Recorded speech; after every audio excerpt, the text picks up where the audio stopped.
the awakening amid chaos.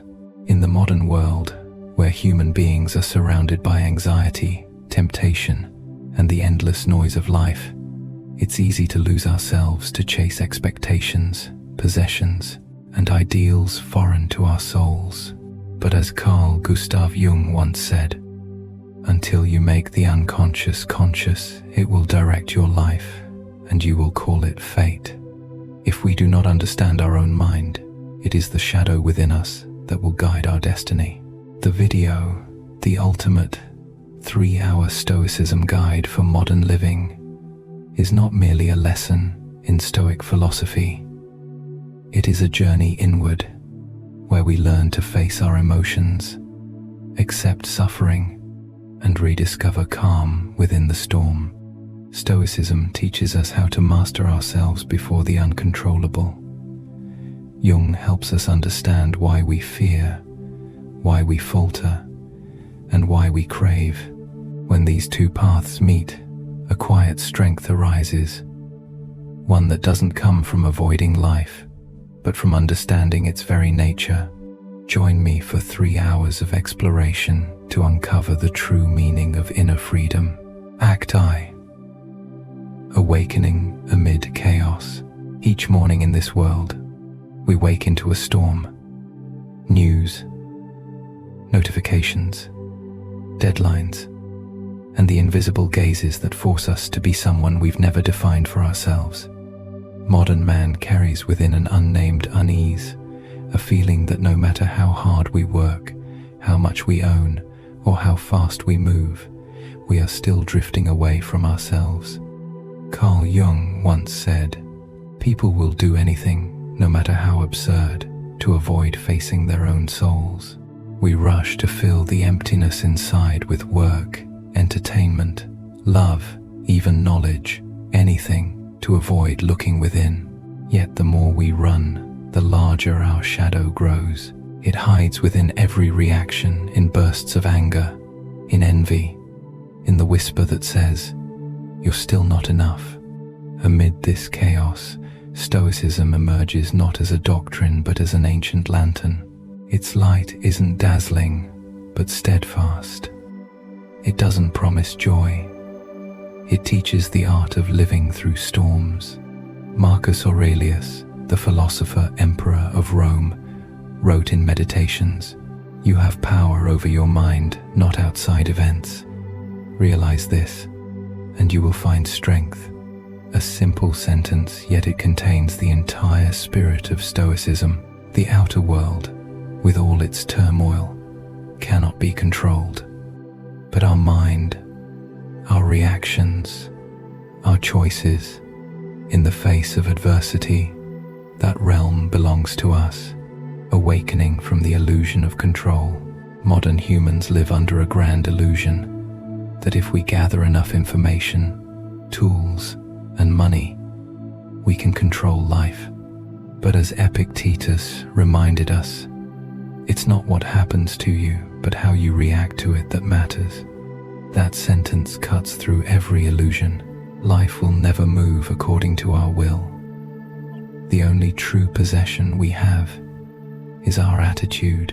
Jung saw the same truth in psychology, that the unconscious constantly interferes with the conscious, forcing us to face what we deny.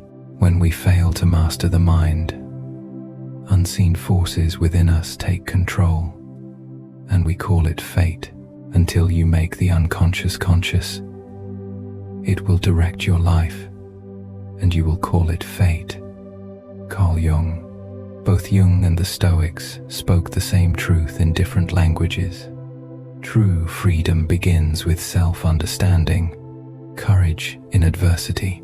In Letters from a Stoic, Seneca wrote, "Fire tests gold, adversity tests the brave. Hardship is not a curse, it is the soul's trial." Stoicism does not ask us to avoid pain, it invites us to look directly at it, for within suffering, the spirit is forged. Likewise, Jung believed that individuation, the process of becoming one's true self, can only happen when we step into the shadows, confront fear, and touch the parts of ourselves we once rejected. We cannot reach true peace by extinguishing chaos. We attain it only when calm exists within chaos. As Seneca said, a gem cannot be polished without friction, nor a man perfected without trials. Each endurance polishes the soul. There Stoicism and Jung converge at the crossroads of trial and awakening. Stoicism teaches us how to act. Jung teaches us why. One faces outward, one turns inward, but both lead us to the same center. Peace is not escape. Today, many seek inner peace as if it were a product through instant meditation apps, quick happiness videos, and 5-minute mindfulness hacks. But the truth, as Marcus Aurelius wrote, is timeless. Nowhere can man find a quieter or more untroubled retreat than in his own soul. Peace is not a place, it is a state of consciousness. It arises when we understand our limits, accept impermanence, and cease fighting what we cannot control. Jung would say this is when the ego reconciles with the unconscious, when inner conflicts begin to speak instead of battling. The Stoics called it ataraxia, tranquility, unshaken by external change. This is not cold indifference or emotional numbness. It is courage and self-command, the strength to stay still while the world falls apart. The journey inward. If Stoicism is the path of reason, then Jungian psychology is the path of the soul. One teaches us how to act in the world, the other teaches us to understand our inner world. When these two rivers meet, a deeper truth emerges. Every great journey begins within. Epictetus once wrote, "No man is free who is not master of himself." And Jung added another dimension. Self-mastery is not merely control over emotions, but reconciliation with the forgotten parts of the self, the shadow, the archetypes, and the call of the unconscious. Within each of us lives a Marcus Aurelius, steadfast, rational, just, but also a Prometheus, chained by knowledge, longing to be free. Stoicism teaches us to hold our ground while the fire burns. Jung teaches us to recognize where that fire lives within our soul. The true meaning of awakening. To awaken amid chaos does not mean reaching perfection or transcendence. It simply means realizing we no longer need to become someone else, to hide from darkness, or to demand that life be flawless. Awakening is when we understand suffering is not the enemy. It is the voice of the soul, asking to be heard. It is when we stop trying to control the world and start mastering how we show up in it. It is when we stop seeking peace outside and begin rebuilding the home within. As Jung wrote, "Who looks outside dreams, who looks inside awakes." That single line captures the essence of this opening act. The inward gaze is the first step of transformation. For the next 3 hours, this video is not just a lecture on Stoic philosophy. It is an invitation inward, where reason meets soul, where pain meets understanding, where chaos turns into light. If we dare to face the mind, we will see that peace is not the destination, it is the art of living in the storm. As Marcus Aurelius wrote, "The universe is change. Our life is what our thoughts make it." And Artoli and Jung would whisper, "Every change in the outer world begins with a transformation within." Conclusion of Act I. Act I, awakening amid chaos, marks the beginning of awareness, guiding the viewer away from the world's noise and back to themselves. Here, Stoicism offers the map for how to act. Jung offers the mirror for how to see within. When we realize that the storm is not out there but within us, that's when the first light appears. And from that moment on, the journey back to the true self begins. Act 2. The power of letting go. After awakening amid chaos and realizing that the real storms rise from within, the next journey is no longer about fighting, but about letting go, for no mountain is ever too high. There are only unnecessary burdens we keep carrying. If Act I was the call to awaken, then Act 2 is the art of unbinding, learning to release the things we once mistook for ourselves, but which are merely dust covering the soul. Carl Jung once wrote, "One does not become enlightened by imagining figures of light, but by making the darkness conscious. We do not reach inner freedom by adding more, but by facing what chains us." And in the act of letting go, both Stoicism and Jung agree. Truth lies within, not in what we hold on to. Letting go, not loss, but transformation. In an age of possession and accumulation, we are taught that the more we have, the safer we are. Yet Stoicism, with its calm wisdom spanning millennia, says otherwise. Epictetus once reminded us, wealth consists not in having great possessions, but in having few wants.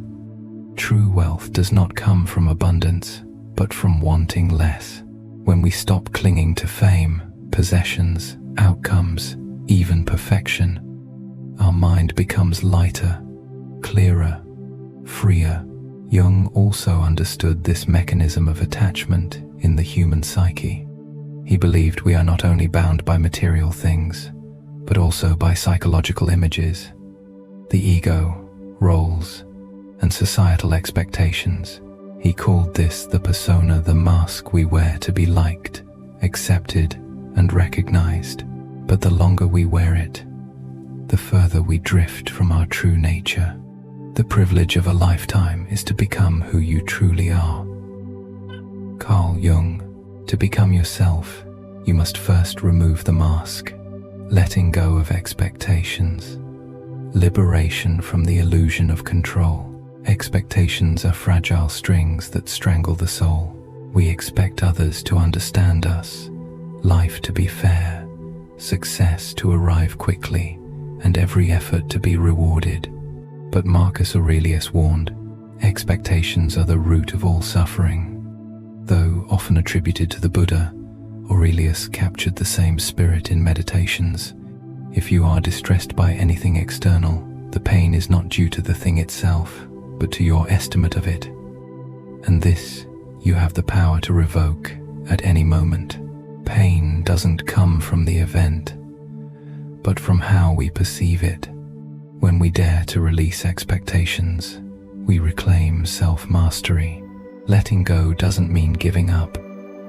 It is the act of a free soul, no longer allowing the world to define its worth.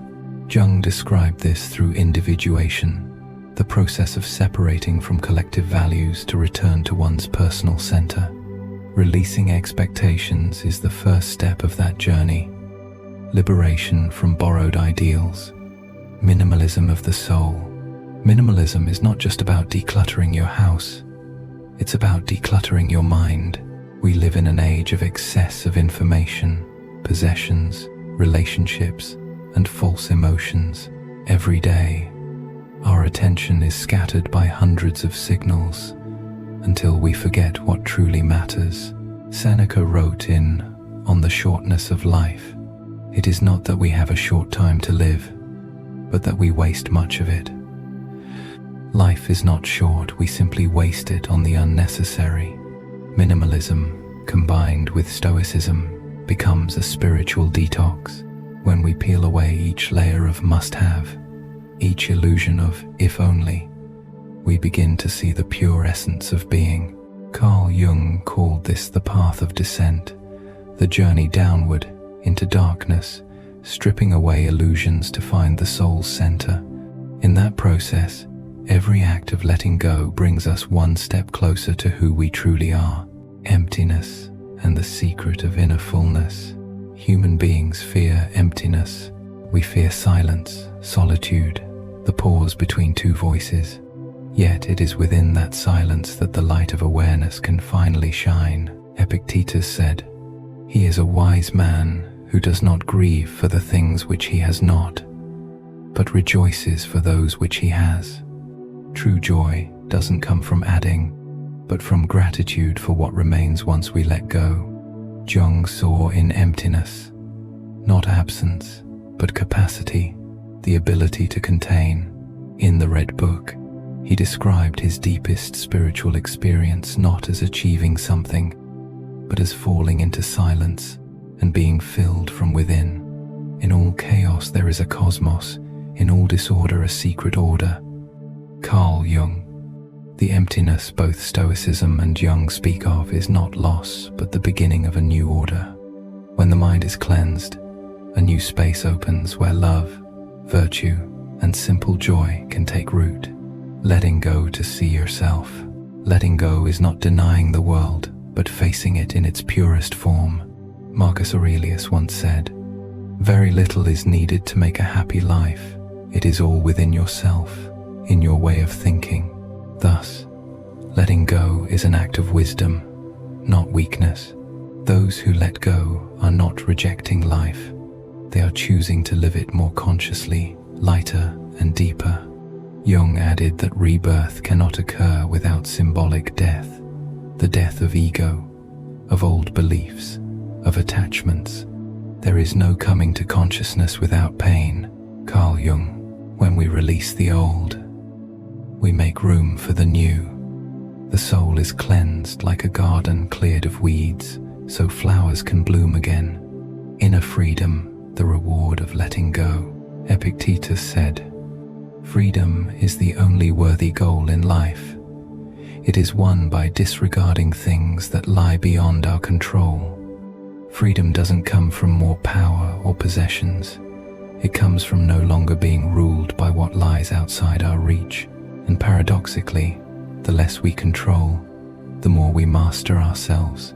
Jung observed that those who undergo spiritual crisis often find true strength when they stop resisting and begin accepting. That acceptance is not surrender, but a deep recognition that everything exists for a reason. When we cease forcing life to obey us, we begin to move with it. And that is inner freedom, letting go to love, loving to be free. Only when unbound by expectation can we truly love. Seneca wrote in On Anger, "He who is brave is free." In Stoicism, courage is not just facing danger, it's daring to love without fear of loss, because true love is not possession. It is giving without demand. Jung also believed that love is the union of consciousness and the unconscious, a merging of two souls not to own, but to reflect each other. When the heart has let go, love is no longer a chain, but a light guiding the way. Letting go is the art of the courageous. It is the path from attachment to freedom, from noise to stillness, from illusion to truth. Stoicism teaches us to release what lies beyond our control.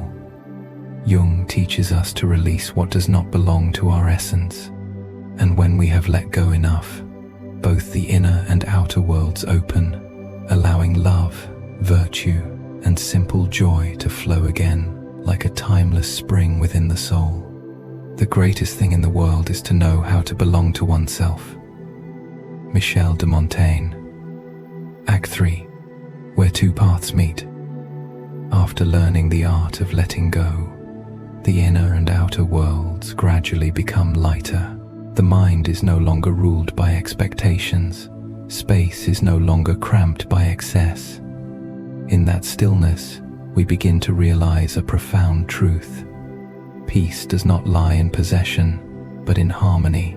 Letting go opens the door to a new equilibrium, where two seemingly distant currents, minimalism and Stoicism, meet. One arose in the 20th century, the other over 2,000 years ago, yet both seek answers to an eternal question. How do we live fully in a world full of constraints? Two paths, one common origin.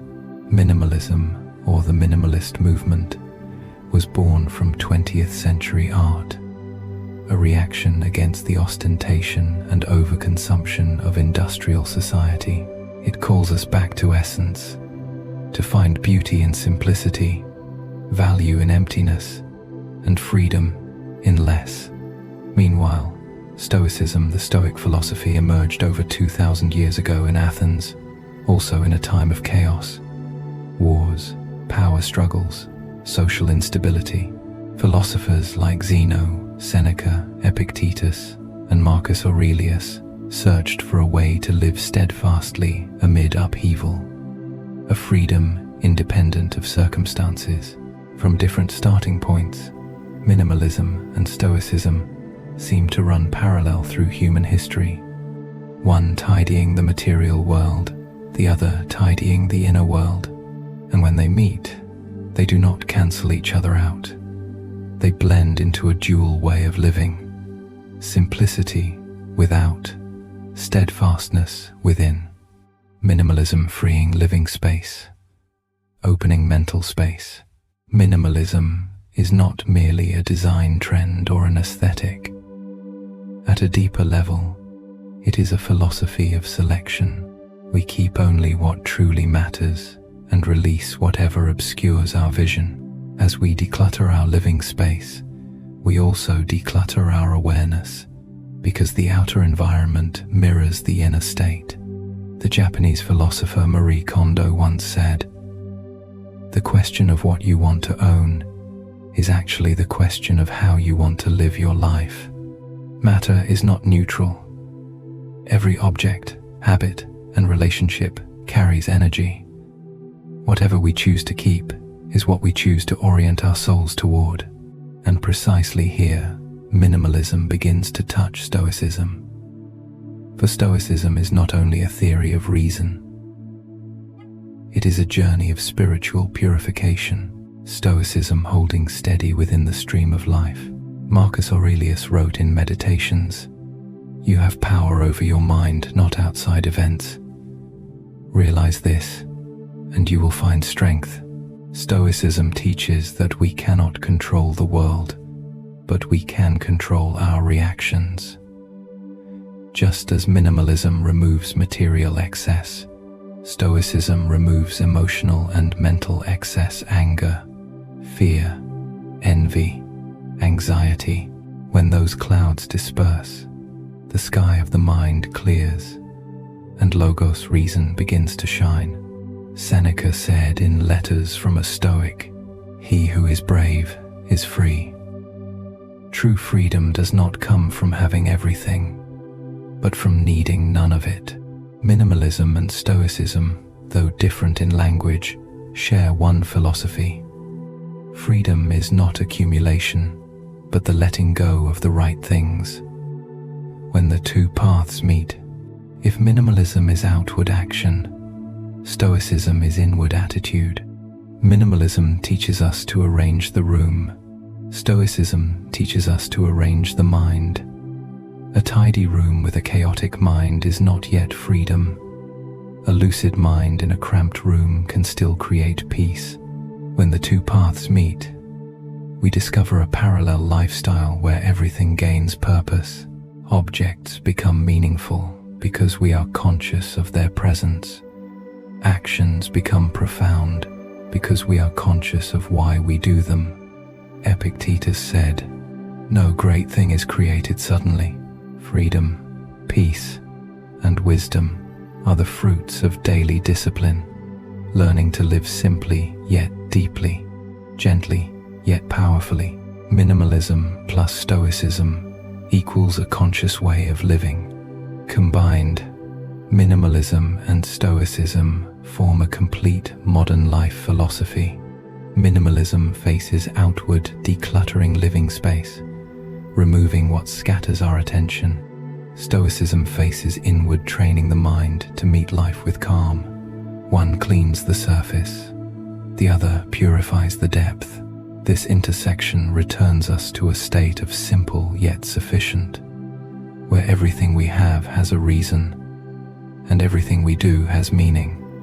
Carl Jung has a line closely aligned with this spirit. In each of us there is another whom we do not know.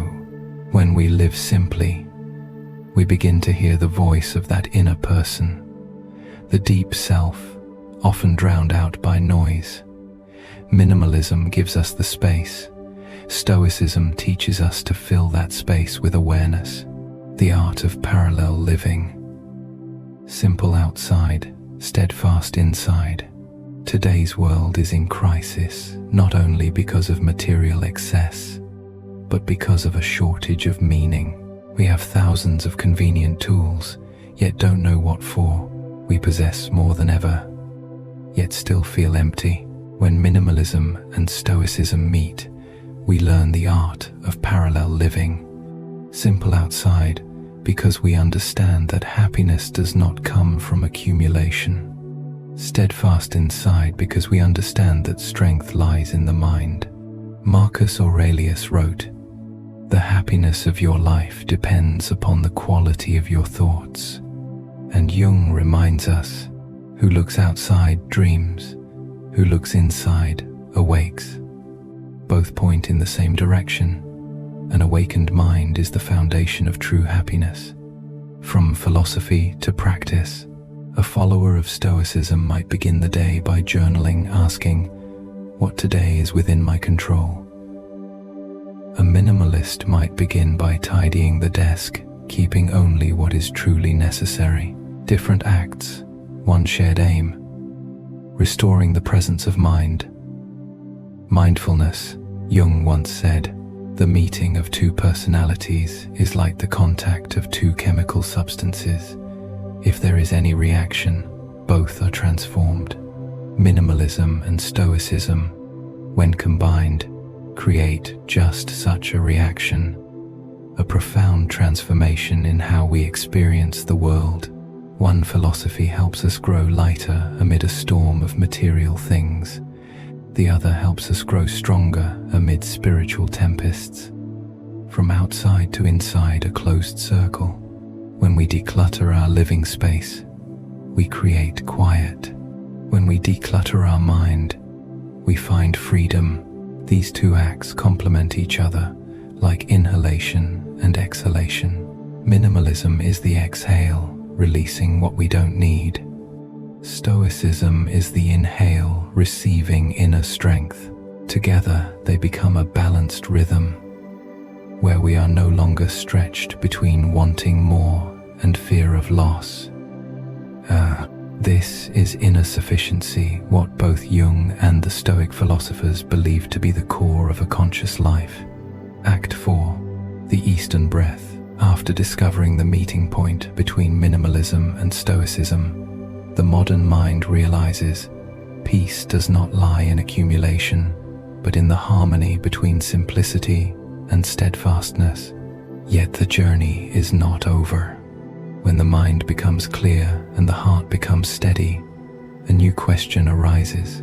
Can peace expand even further beyond the limits of reason, into the stillness of the soul? To find that answer, we must look east to the lands where, for thousands of years, Buddhism, Taoism, Hinduism, and Confucianism have taught humanity to live in accordance with the order of the universe, and to find serenity through awareness. The East, the journey inward. If the West asks, how can we master the world? The East whispers, learn to master yourself. To the West, reason is the weapon of conquest. To the East, intuition is the path of harmony. They are not opposites, they are two halves of the same human soul. Carl Jung wrote in The Secret of the Golden Flower, the East teaches us another, broader, more profound, and higher understanding, the way of inner observation.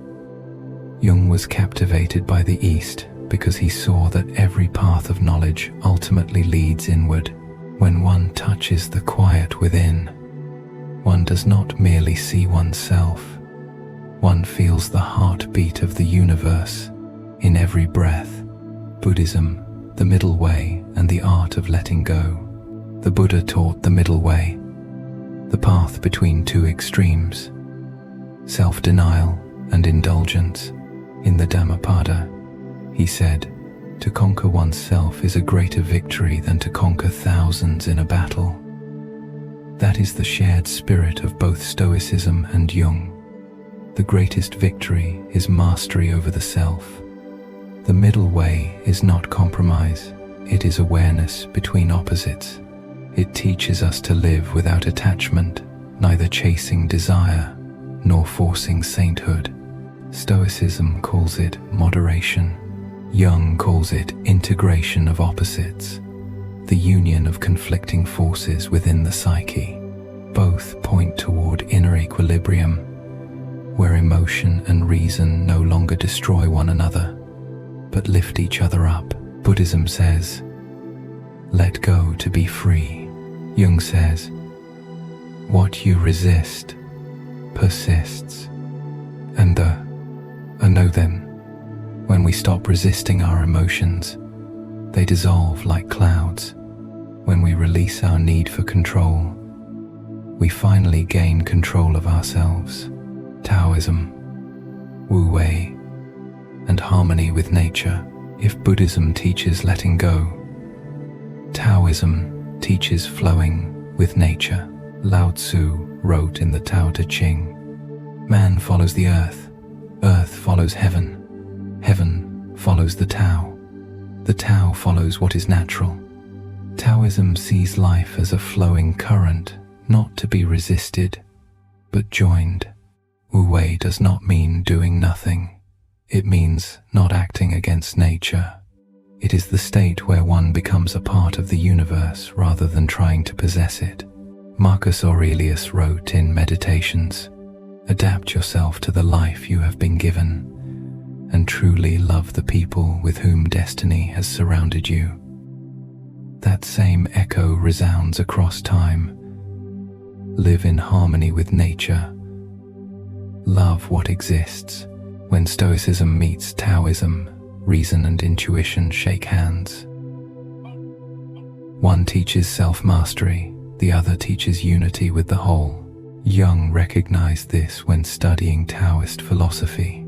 He wrote in The Tao of Psychology, the way is not the way of doing, but of being. To be in the flow is to be at peace. In the state of Wu Wei, a person no longer needs to prove anything. They live like the wind, free and silent. Hinduism, Dharma, and the sacred duty. If Buddhism teaches awareness and Taoism teaches harmony, then Hinduism emphasizes duty and meaningful action. In the Bhagavad Gita, Krishna says to Arjuna, it is better to live your own destiny imperfectly than to live an imitation of somebody else's life with perfection. It is timeless advice, live true to your own role. Jung called this process individuation, the journey of becoming a whole being, not a copy of another. Dharma is not a burden, but an awareness of one's rightful place within the cosmic order. Those who live their Dharma neither force themselves to be someone else, nor run from fate. They simply fulfill their role with peace. As Epictetus said, remember that you are an actor in a play of such a kind as the author chooses. If short, then in a short one. If long, then in a long one. Both Indian and Greek philosophy remind us, we are not the directors of the universe, we are conscious actors in the play of destiny. Confucianism, the doctrine of the mean and the way of compassion. If Hinduism looks upward for meaning, Confucianism looks inward to daily life, where virtue and humanity are cultivated through simple acts. Confucius taught in the Analects, the superior man is modest in his speech, but exceeds in his actions. The doctrine of the mean is not mediocrity. It is balance, moderation in word, action, and emotion. The noble person disciplines the self, nurtures compassion, and acts with propriety in all circumstances. This meets the spirit of Marcus Aurelius, who wrote, waste no more time arguing about what a good man should be one. Both Confucius and Aurelius remind us, Virtue is not theory, it is practice. To live in balance is also to live stoically, guided by reason, grounded in kindness. Carl Jung believed that psychological maturity could not exist without morality. He wrote, "The development of personality is synonymous with the development of conscience. No awakening can endure without compassion as its foundation." The convergence of East and West, where breath becomes philosophy. Looking back, we see that the four Eastern paths, Buddhism, Taoism, Hinduism, and Confucianism, all lead to one point: inner peace through simplicity, awareness, and virtue. Stoicism and Jungian psychology are simply different expressions of the same truth, spoken in another language. Buddhism teaches letting go. Taoism teaches flowing with nature. Hinduism teaches living rightly. Confucianism teaches living kindly. Stoicism says, live according to nature. Jung says, in all chaos there is a cosmos. In all disorder, a secret order. Both East and West affirm, order is not out there, it resides within. Breath, the bridge between two worlds. In Buddhist meditation, breath is the gateway to mindfulness. In yoga, breath is prana, the energy of life. In Taoism, breath is qi, the current of the universe.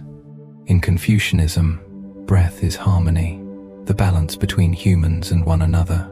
The Eastern breath does not merely sustain life, it purifies the soul. Each time we inhale, we receive the world. Each time we exhale, we release our attachments.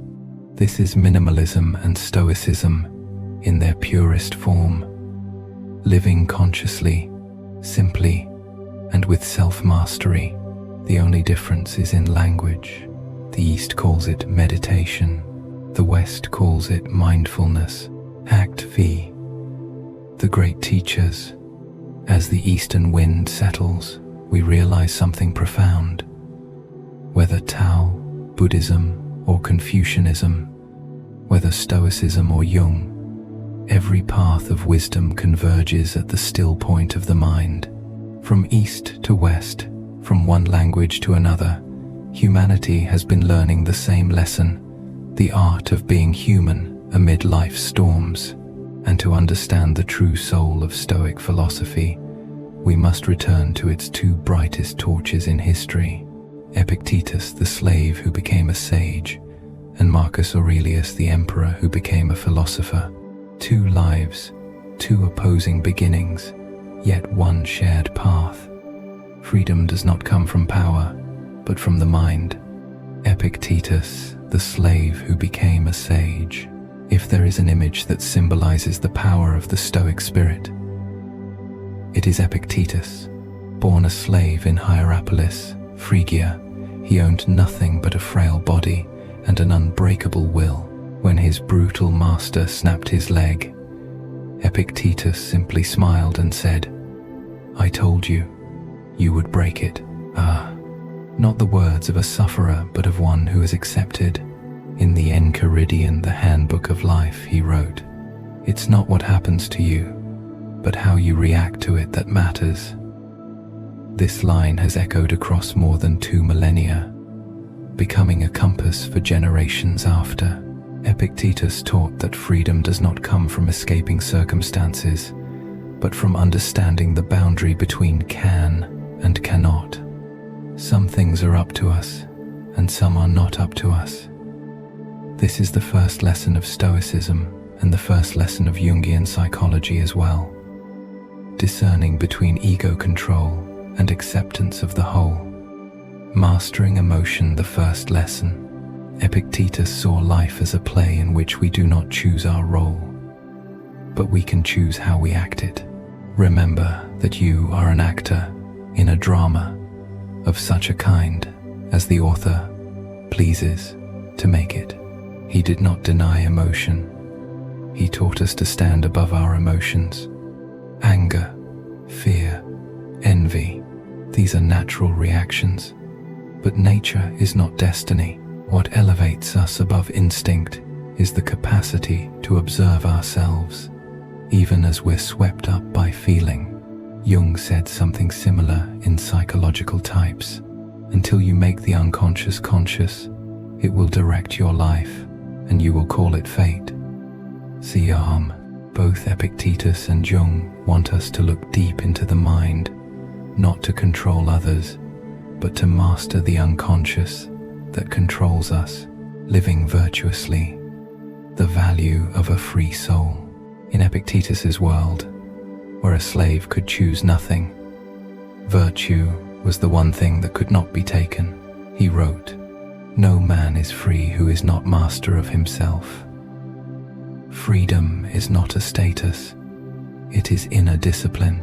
And here, Epictetus is not merely a philosopher, he is a liberator of the soul. He taught, act rightly, even when no one sees. Speak truth, even when no one listens. Keep goodness, even when the world is unjust. Jung called this individuation the journey of becoming a moral human being, not out of fear of rules, but by heeding the call of the soul. Self-reflection, the mirror of the soul. Epictetus advised his students, first say to yourself what you would be, and then do what you have to do. A simple line, yet profound. No one can change the world without first knowing who they intend to become. To know that, one must have the courage to face oneself, something most of us fear more than death. Carl Jung devoted his life to decoding that reflection. He wrote, "Who looks outside dreams, who looks inside awakes." As if Jung were extending Epictetus's voice across time. To awaken. Look within.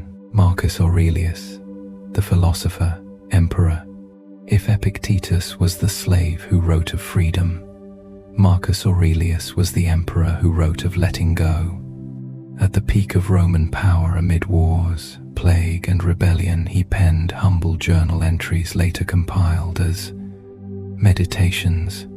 He did not write for others, but for himself, a way to keep the mind calm amid chaos.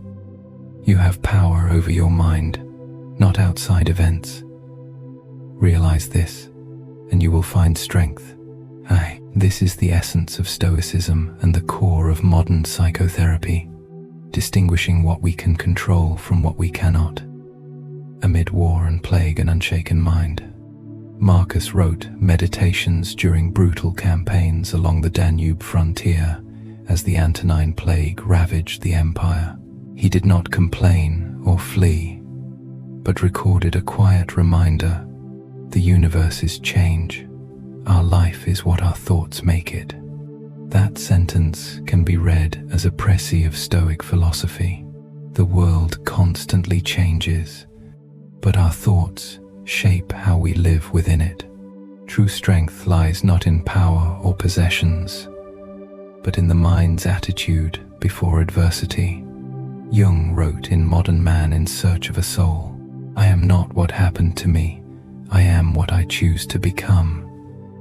Two men, separated by millennia, with one soul speaking. Human beings are defined not by circumstance, but by choice, accepting fate. The art of reconciliation. Marcus called this philosophy amor fati, love of fate. Accept whatever comes to you woven in the pattern of your destiny. For what could more aptly fit your needs?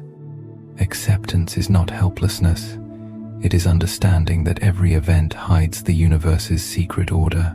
As Jung wrote in Memories, dreams, reflections, in all chaos there is a cosmos. In all disorder, a secret order. When we stop resisting life, we see that everything is in its place. Epictetus bore chains, yet kept his freedom. Marcus ruled an empire, yet learned to release. Each, in his own way, found peace in the storm. Gratitude, the highest attitude of consciousness. Marcus Aurelius wrote, "When you arise in the morning, think of what a precious privilege it is to be alive, to breathe, to think, to enjoy, to love." Gratitude is the final step on the Stoic path and the doorway to awakening in the Jungian sense. The grateful do not rejoice because they have much, but because they see beauty in the smallest things. That is when calculation ends and presence begins. Epictetus said, "He is a wise man who does not grieve for the things which he has not, but rejoices for those which he has." Two sages, one in a palace, one in poverty, meeting at the same point. Inner peace does not depend on circumstance. Two souls, one message.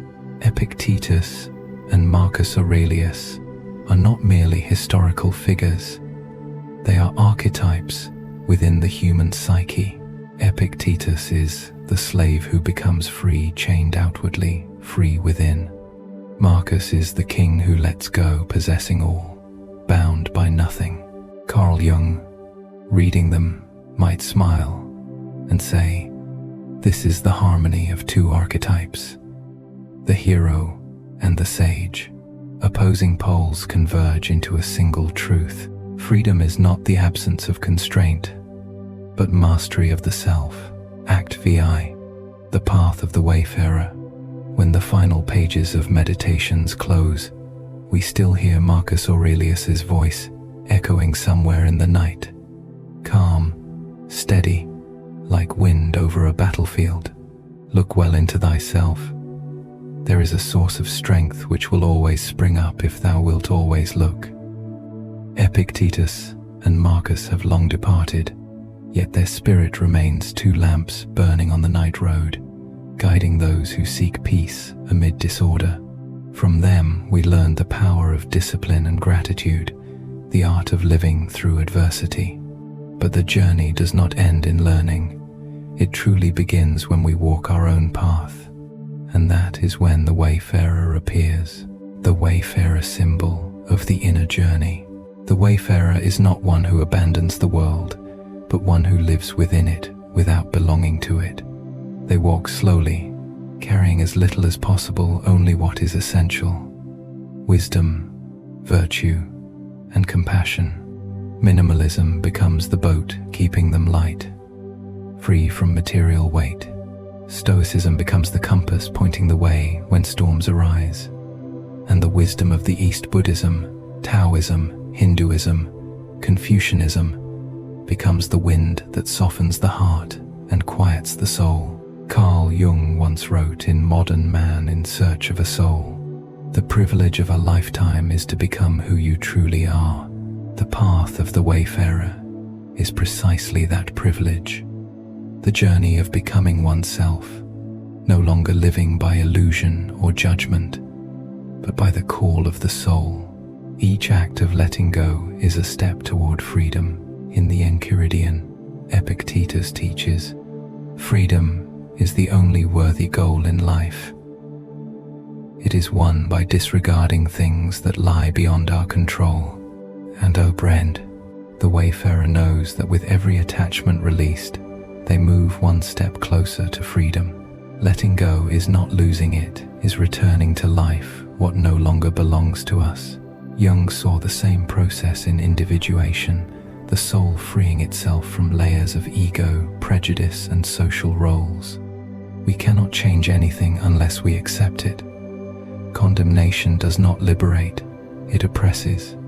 Letting go, for Jung, is not denial, but acceptance. And through acceptance, transcendence. The wayfarer does not erase pain, they listen to it. They do not run from the past, they walk through it with understanding. Each silence deepens self-understanding. Marcus Aurelius wrote in Meditations, "Nowhere can man find a quieter or more untroubled retreat than in his own soul." Silence is not an escape from the world, it is a homecoming.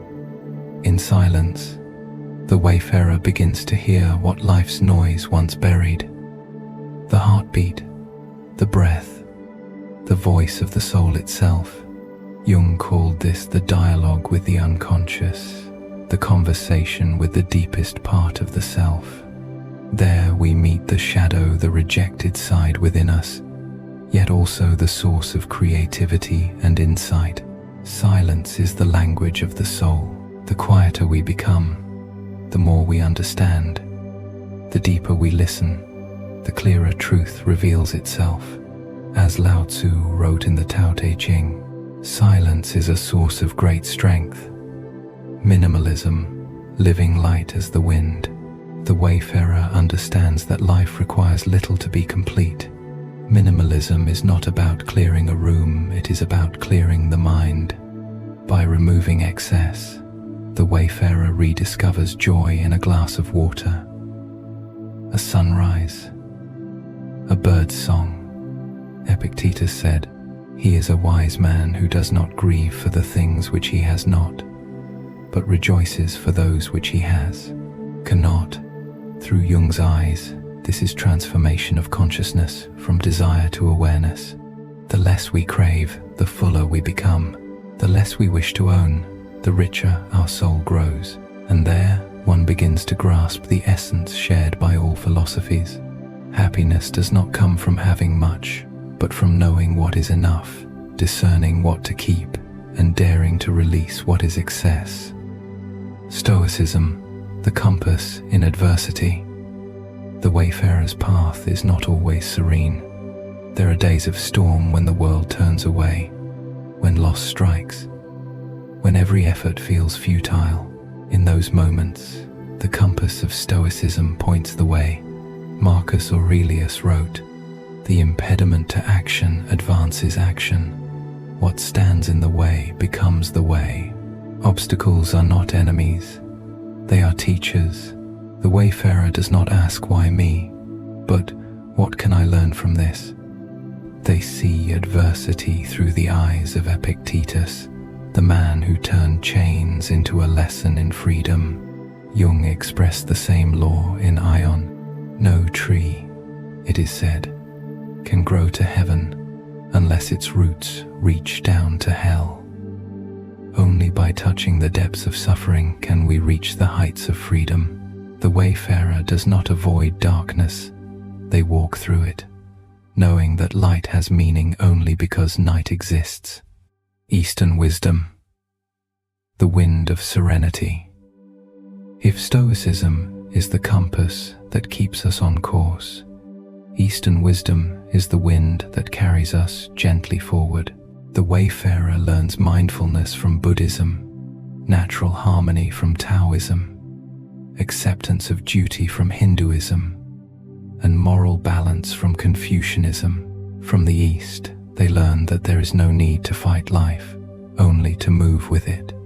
The Tao that can be told is not the eternal Tao. Lao Tzu, like a river flowing around stones, the wayfarer does not resist. They allow life to shape its own curve. Every hardship becomes a lesson, every wound a teacher. As the Buddha taught, peace comes from within. Do not seek it without. The wayfarer realizes that all answers have always been within, waiting for a quiet heart to hear them. The path, no destination, only presence. No one knows where the wayfarer's road will lead. They walk not to arrive, but to exist. The journey is no longer a destination, but the breath of each moment. Marcus Aurelius reminded us, "Confine yourself to the present." And Jung wrote, "The only real adventure remaining is the inner adventure." Both tell us the truest voyage lies not beyond the horizon, but within the soul. The wayfarer understands. Every breath is a miracle. Every day a chance to love, to understand, to live fully. Conclusion. The light of freedom.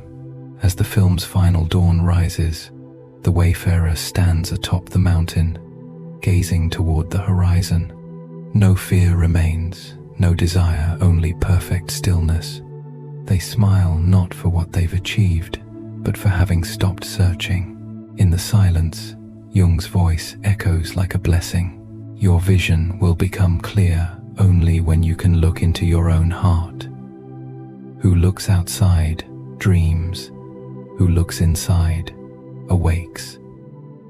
The wayfarer that is us, each one listening now, when we cease chasing noise, hoarding meaninglessness, and fearing life, we become free. Minimalism, the boat of lightness. Stoicism, the compass of strength. Eastern wisdom, the wind of serenity. Together, they form the final journey, the journey home to oneself. Final message. Happiness does not come from possessing much, but from knowing what is enough, understanding what to keep, and daring to let go of what is excess.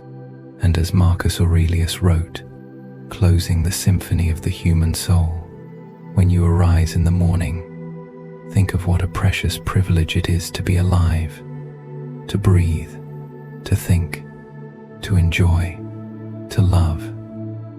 Epilogue, Act V. The path of the wayfarer is not an ending, but the beginning of a new life. From slave to emperor, from west to east, from reason to spirit, all meet at one point, inner freedom. And when the viewer finishes the film, may they feel one thing: light as wind, bright as dawn. Freedom is not where we arrive, but how we walk. You may close your eyes now. Let your thoughts fade like morning mist. If your mind still wishes to wander, let it into the next video, where we will journey deeper into the mysteries of the soul. And if your body grows tired, let the sound cradle you into sleep. No need to strive, just breathe. And remember, everything you seek already rests quietly within you.